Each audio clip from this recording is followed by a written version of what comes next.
Le président de la République les avait désignées lors de leur première rencontre comme étant les femmes d'exception. Une appellation bien contrôlée qui tire son essence du fait que ces femmes ont réussi à s'y trouver une identité éloquente dans un milieu à dominance masculine. Elles sont issues de divers domaines. La science, la technologie, les médias, l'enseignement, l'activisme dans la société civile, l'humanitaire, le droit, l'aviation. Bref, c'est un échantillon féminin diversifié que le président a voulu consulter pour l'impliquer positivement dans sa vision qui est celle de transformer la RD Congo pour le bien-être de la population.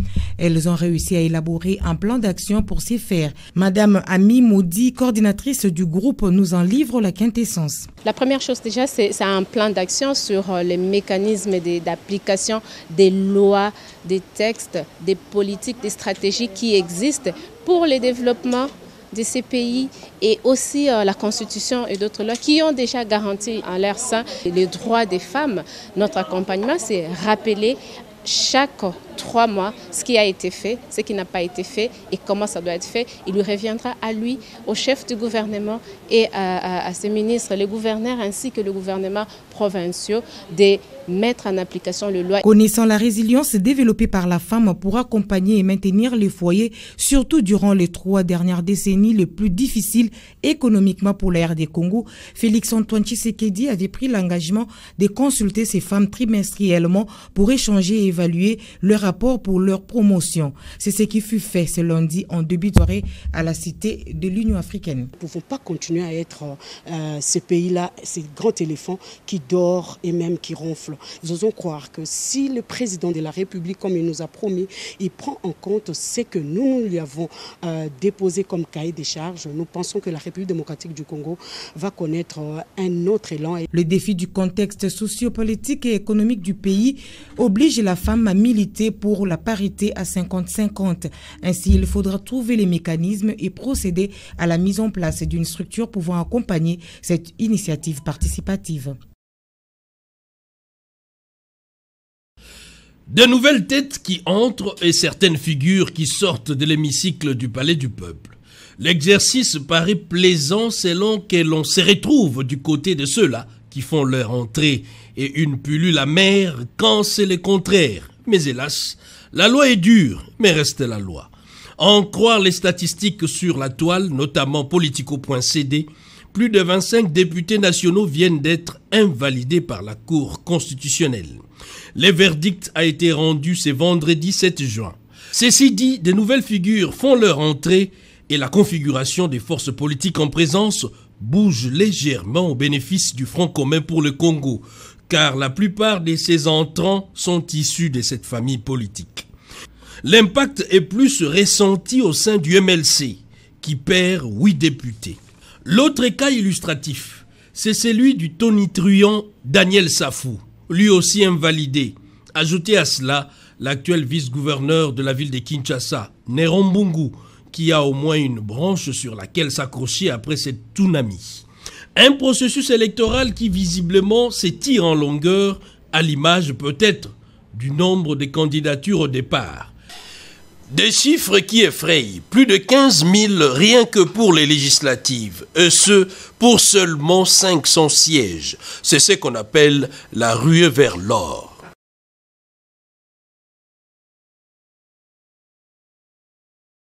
La libéralisation du secteur des assurances se concrétise davantage en République démocratique du Congo. Après justement cette libéralisation par le gouvernement congolais, plusieurs entreprises ont sollicité leurs installations sur le sol congolais. 6 entreprises d'assurance et 2 de courtage ont reçu il y a peu des agréments du gouvernement congolais à travers l'autorité des régulations et des contrôles des assurances ARCA. En plus de la SONAS, le Code des assurances sous la couverture de l'ARCA permet aujourd'hui aux sociétés Rosur Life et Rosur SA, déjà opérationnelles, d'exceller avec le numérique. Pour le directeur général de Rosur Life SA, le marché des assurances en RDC est en plein essor. Souscrire à une police d'assurance est la meilleure forme de protection pour une entreprise et pour son personnel. Dès l'adoption de la loi portant sur le Code des assurances, le groupe était déterminé à être un acteur sur ce marché. Et avec la libéralisation effective du secteur des assurances, c'est le début d'une nouvelle ère. Les assurances, obligations pour tous, l'ARCA, sous la coordination du ministère des Finances, veut assurer la possibilité de choix à chaque citoyen pour souscrire au mieux offrant. Garder la responsabilité de redonner confiance à la population, tout simplement en veillant à ce que les sinistres soient payés et surtout dans les brefs délais. Ces nouveaux acteurs dans le domaine des assurances sont d'une importance capitale dans les secteurs économiques de la RDC, avec les 4 valeurs fondamentales basées sur la confiance, l'innovation, le respect et l'excellence.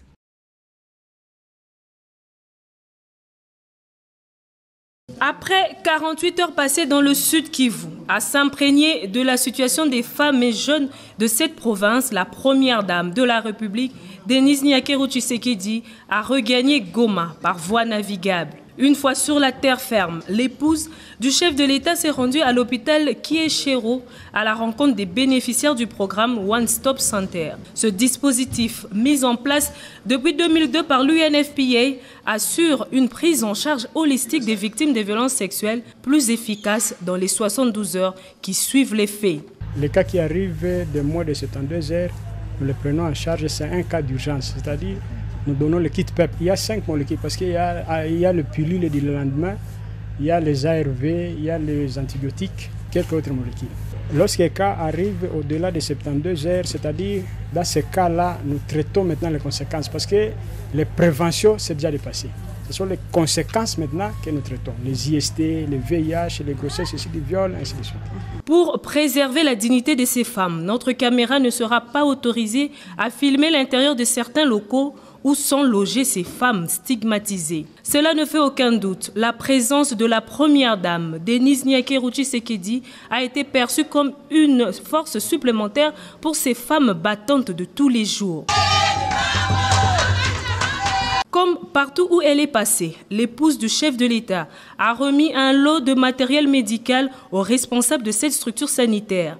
Une contribution à la réintégration de ces femmes dans la société facilitée par l'UNFPA.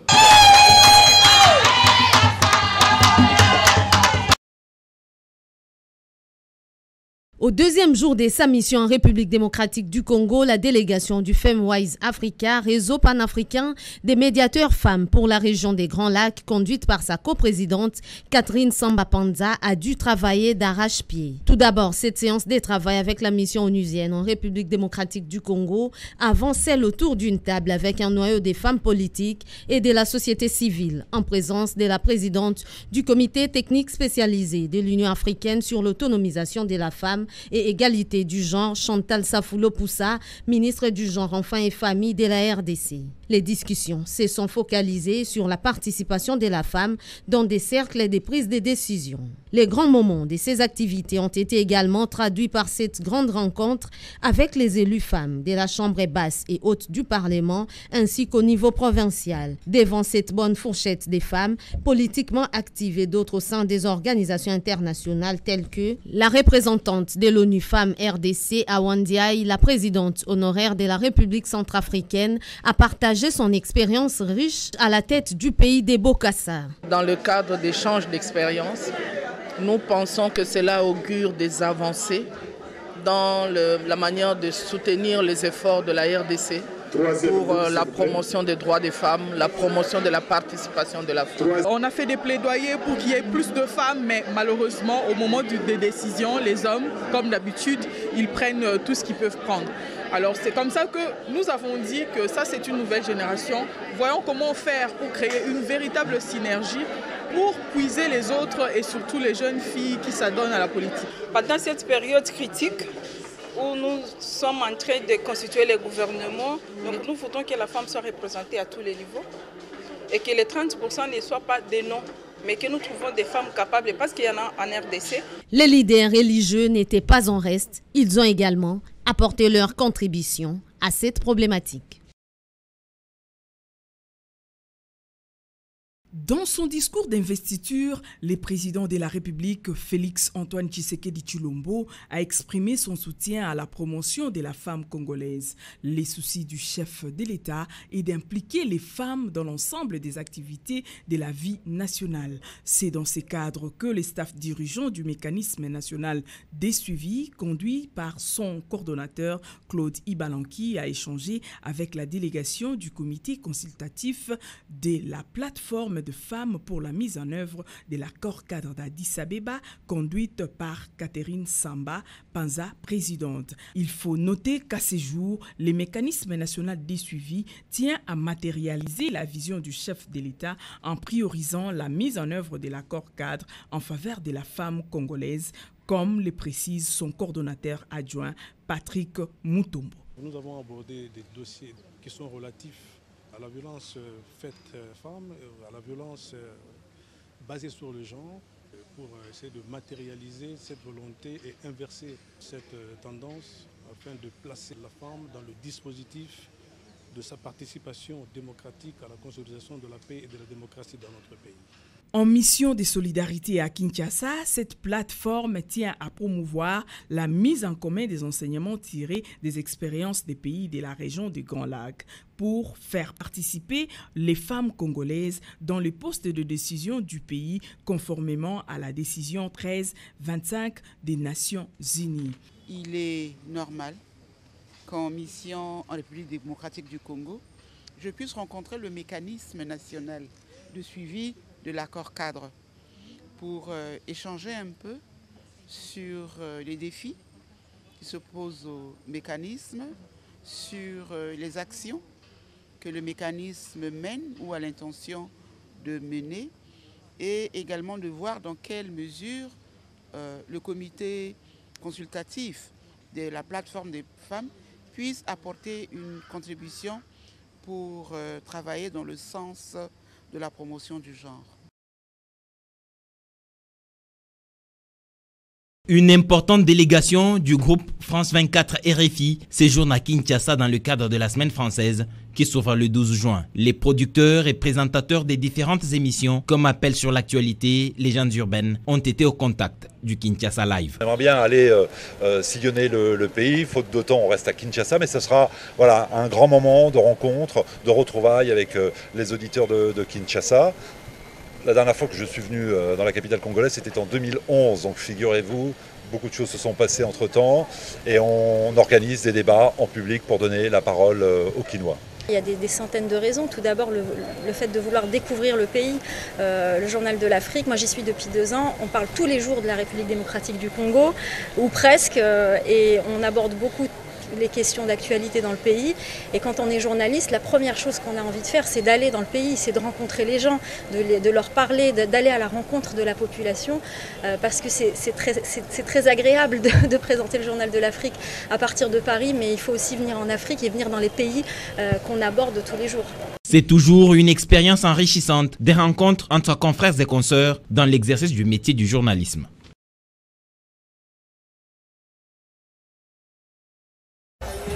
La célébration de la journée de la Fédération de Russie, la fête nationale russe, a vécu. À Kinshasa, l'ambassadeur russe Alexei Santebov est revenu sur l'évolution des relations de coopération entre Moscou et Kinshasa. Relations toujours au beau fixe. Les élections en République démocratique du Congo, a-t-il dit, ont été perçues par la Fédération de Russie comme un tournant décisif dans la vie politique de la RDC et une occasion qui ouvre de nouvelles perspectives pour les liens de coopération entre les Russes et les Congolais. La Russie ne cesse d'accorder le soutien à la RDC dans la formation des cadres nationaux. Le lancement de la coopération entre les médias russes et congolais a été l'une des priorités pour notre ambassade. Ce travail a été nécessaire afin de favoriser l'échange d'informations entre nos pays et rapprocher davantage nos deux peuples. Un accord de partenariat entre l'agence de presse russe Sputnik et la compagnie des radio-télévision nationale congolaise a résulté de ces efforts. Ce document a été signé récemment à Moscou dans le cadre de la visite en Russie de la délégation officielle congolaise avec le directeur général de la RTNC, M. Ernest Kabila Ilunga à sa tête. Nous tenons à ce que des délégations congolaises de haut niveau participent à d'autres rencontres et forums importants organisés en Russie. Rappelons toutefois que l'année prochaine, Moscou et Kinshasa vont célébrer le 60e anniversaire des relations diplomatiques entre la Fédération de Russie et la République démocratique du Congo. Relations établies le 7 juillet 1960 et à cette occasion, la Russie prévoit des événements spéciaux.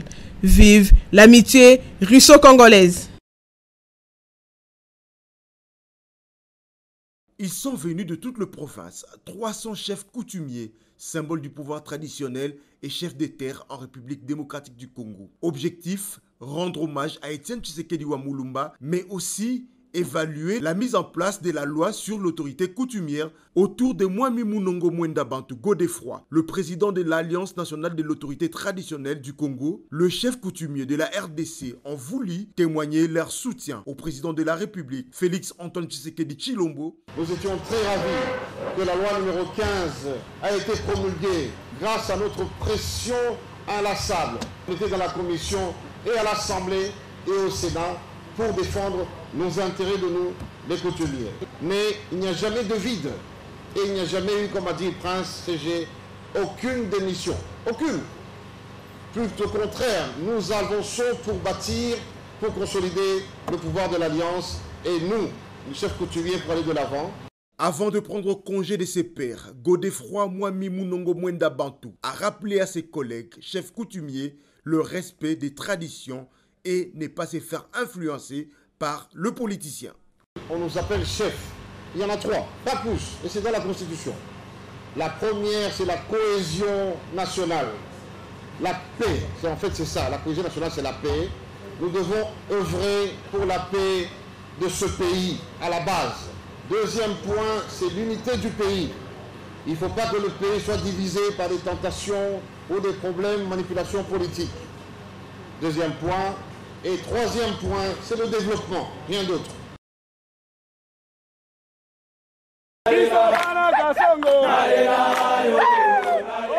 Comme dans un champ du service national à Kanyamaka CC, j'ai devant moi quelques échantillons de maïs. Si vous vous rappelez bien, il y a quelques mois, c'était au mois de février, j'avais présenté devant la presse quelques épis de maïs dont je parlais qu'ils avaient un poids. Quelques personnes avaient réagi pensant que c'était des OGM et que ce n'étaient pas des images qui étaient montées. Est-ce que c'était possible qu'on ait des épis de ce poids-là? Mais aujourd'hui, voilà, nous sommes en pleine récolte et nous confirmons ce que nous avions dit l'autre fois. Ça, ce sont des épis. Vous avez vu sur la balance, 3 épis vous font 1 kg. Donc, ce sont les épis qui font plus de 300 grammes. C'est une variété qu'on appelle Sidco 719. C'est une variété qui a été développée en Zambie et au Zimbabwe, qui donne de très bons résultats, que nous avons fait dans ce champ. Nous avons une autre variété que nous avons sémée dans l'un de nos blocs, qu'on appelle également Panard 53, qui a donné presque les mêmes résultats. Et vous voyez que c'est du bon maïs. Le rendement est très bon. Vous voyez partout dans les sacs, ça c'est le maïs de glanage. Ça a donné presque des résultats homogènes partout. Ce sont les épis de bon rendement, qui ne sont pas des OGM. Parce que peut-être pour le commun des mortels, les gens qui ne sont pas spécialistes dans l'agriculture, ils pensent que OGM signifie automatiquement grande production. Non. Les OGM ont été développés pour principalement lutter contre certaines maladies, pour résister à certaines maladies. Les OGM ont été développés pour résister à certaines conditions climatiques plus difficiles. C'est ça les OGM. Il n'est pas dit que automatiquement si le maïs il est de grande taille, automatiquement il est OGM. Non. Ça ce sont des hybrides ordinaires. Ce sont des hybrides ordinaires qui ont été développés, qui ne sont pas des OGM. Mis dans de bonnes conditions comme Kanyamaka CC, les conditions climatiques, la terre, les bonnes conditions de culture, voilà les résultats que ça vous donne.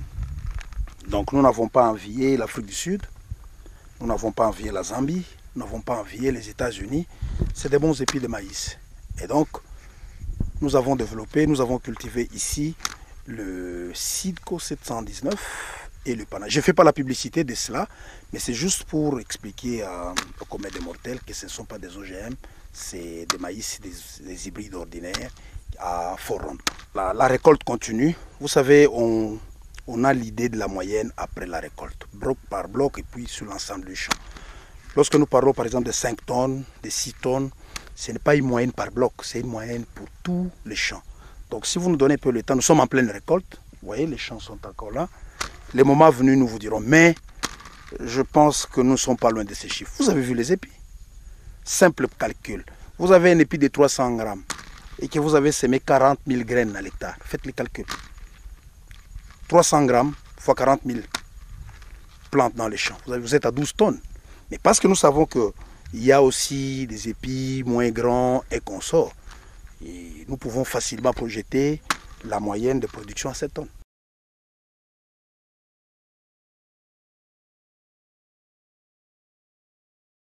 Cette campagne de sensibilisation s'inscrit dans la dynamique de ce forum de recherche et de solutions pour la paix et le développement intégral. Elle prend aussi d'autres contacts utiles avec le président de la République, la primature, l'Assemblée nationale, le Sénat, les institutions régionales, la CENI ainsi que les partenaires internationaux accrédités en République démocratique du Congo. L'urgence pour les populations de l'Est de la République démocratique du Congo, après les résultats consolidés de l'élection présidentielle et des élections législatives nationales et provinciales, a été présentée avec des pistes de solutions par les cadres provinciaux du plaidoyer pour la paix du Nord et du Sud Kivu, laquelle bénéficie aussi de l'appui de l'USAID. Nous avons été réjouis qu'ils nous reçoivent avec une grande promptitude, mais également qu'ils puissent adhérer à notre plaidoyer pour la stabilité des institutions, pour la paix et pour la cohésion sociale, la cohésion nationale dans notre pays qui est gage, n'est-ce pas, de la paix à l'est du pays. Il faut agir en extrême urgence si on veut arrêter le cycle de violence à l'est du pays, mais aussi sur l'ensemble du territoire national. Le cycle électoral n'est pas encore terminé, mais il faut aller jusqu'au bout de la logique électorale. Il ne faut pas s'arrêter en mi-chemin. Cumuler des arriérés, c'est cumuler des problèmes, et puis au finish, on ne saura plus jamais le résoudre. Nous devons améliorer la correspondance de la formation avec les réalités socio-économiques locales par le développement des référentiels, des compétences fondées sur des études du marché du travail pour faciliter l'insertion professionnelle des jeunes. C'est credo du président national de l'Union pour la nation congolaise, Vital Kamerhe, et directeur de cabinet du chef de l'État, vient d'être mis en relief au premier séminaire de formation préparation à l'emploi, une initiative de l'interfédérale jeunesse INC Kinshasa, présidée par Bertin Moubonzi, avec la bénédiction du secrétaire général Jean-Baudouin Mayo Mambeke. Il est temps que la jeunesse puisse s'impliquer pour le développement de la République démocratique du Congo. Et donc cette formation, c'est une occasion pour l'Union pour la nation congolaise, parti chère à l'honorable Vital Kamerhe, de doter à sa jeunesse le prérequis pour affronter le milieu professionnel, être en mesure d'apporter leur expertise au service de la République. Mais à cela, nous allons y ajouter, bien évidemment, un aspect important qui est le civisme, mais aussi la citoyenneté. Il faudrait que les jeunes, lorsqu'ils vont accéder à l'emploi, puissent travailler pour son pays avec beaucoup d'amour et lutter surtout contre les antivaleurs. Pendant 3 jours, les participants venus des 24 communes de la capitale Kinshasa vont faire le point sur leurs profils respectifs avant de procéder à la pratique d'investigations professionnelles et autres agrégats favorables dans la recherche de l'emploi, l'orientation et l'insertion professionnelle. Des matières à dispenser par Alain Miboulou Moukini, expert en ressources humaines. Par cette démarche, l'UNC voudrait rendre les jeunes plus compétitifs sur le marché de l'emploi avec une plus-value. Ils sont devenus une seule chair depuis le samedi 8 juin 2019. Oscar Odia, président national de la délégation syndicale de la RTNC, et Marie-Madeleine Petit se sont tenus devant Dieu et les hommes à la grande satisfaction des parents et de plusieurs invités venus honorer ces sacrements avec les nouveaux locataires des Jardins d'Éden. Un événement qui aura connu 3 moments forts. Dans la commune de Limete, l'officier de l'état civil s'est appuyé sur les codes de la famille pour prodiguer des sages conseils aux nouveaux mariés. Ces conseils se résument à l'amour mutuel, au sens des pardons pour bien jouir du fruit du mariage. Dans le registre communal, les 2 conjoints ont opté pour le régime de la communauté universelle des biens. À la paroisse Saint-Dominique de Limete, l'officiant du jour, le révérend père, s'est plutôt inspiré des Écritures saintes pour rappeler aux fidèles que l'homme quittera sa famille pour s'attacher à sa femme et les 2 deviendront une seule chair. Ce rappel a ouvert la voie à l'échange des alliances entre mariés qui ont choisi les modes de mariage monogamiques. Qui commence bien, finit bien. L'événement s'est clôturé par une grande réjouissance à Africana Palace. Ce moment de joie et de fête a offert une opportunité aux amis et connaissances ainsi que ses collègues des services de l'RTNC pour la remise des cadeaux vibrant sous les pas de la rumba congolaise. Le mariage est facile. Il suffit d'avoir un cœur, il suffit d'avoir une âme et ça sert vient. Le président national de la délégation syndicale de la RTNC, Oscar Odia, l'a compris et a renoncé au célibat. Et comme si c'est le cas de se poser la question, à qui les prochains tours? Dieu seul sait, les paniers sur qu'il.